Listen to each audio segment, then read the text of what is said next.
You drive off the lot, the smell of new leather hits your nose, the paint is shiny, the sound system is perfect. You feel successful, you feel like you made it. For exactly 4 weeks, you are the king of the road. But then the first bill arrives, $700. You pay it.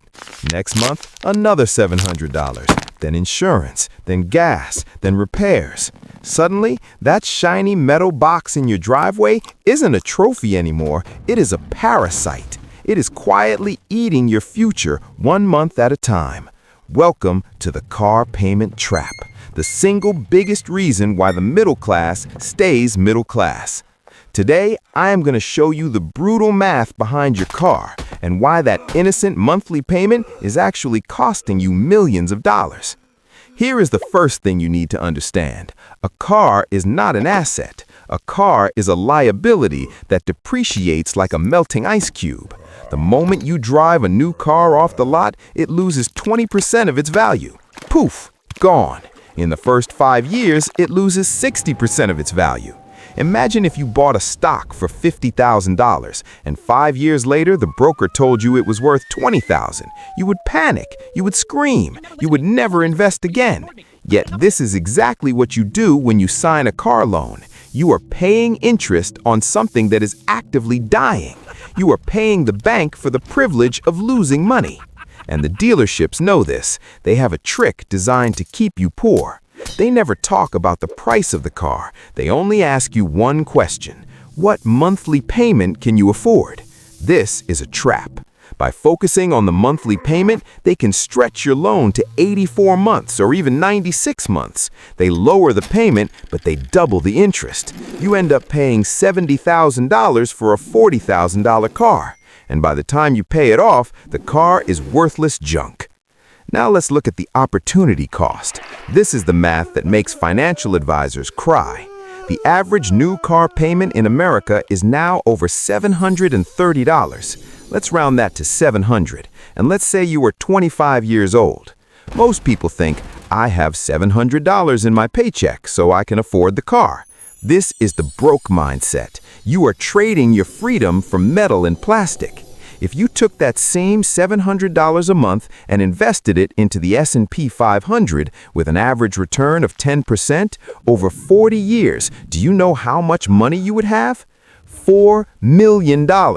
Read that again. $4 million. That is the true cost of your car. You didn't just buy a Ford Explorer. You bought it with $4 million of your future retirement. You traded financial freedom for heated seats. When you look at it this way, driving a brand new car is one of the most expensive decisions a human being can make. But Ben, you say, I need a reliable car. I can't drive a junker. I need to get to work. This is the most common excuse, and it is a lie.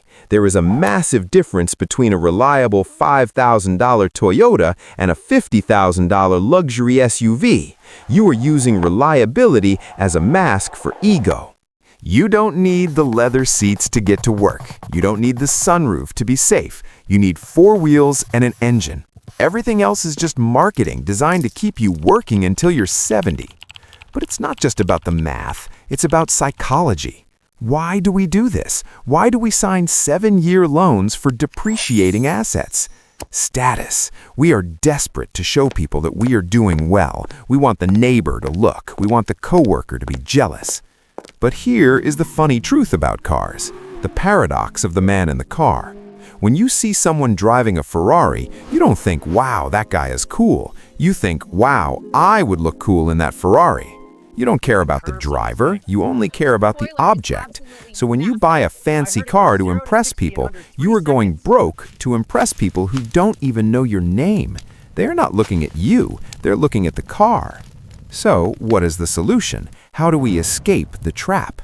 First, if you are already in the trap, if your car payment is drowning you, sell the car, swallow your pride, take the loss, get rid of the parasite. Buy a cheap, ugly car with cash. It will hurt your ego, but it will save your bank account. Second, if you are looking to buy, follow the rule of 1/10.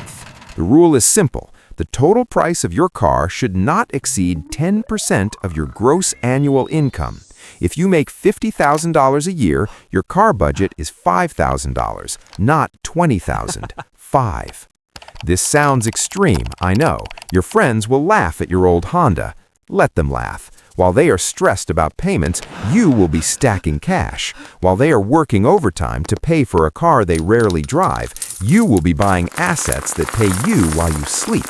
Rich people buy assets. Poor people buy liabilities that look like assets. Break the cycle. Drive the old car, invest the difference, and watch your net worth explode while everyone else is stuck in traffic paying for a status symbol they can't afford. Welcome to the system.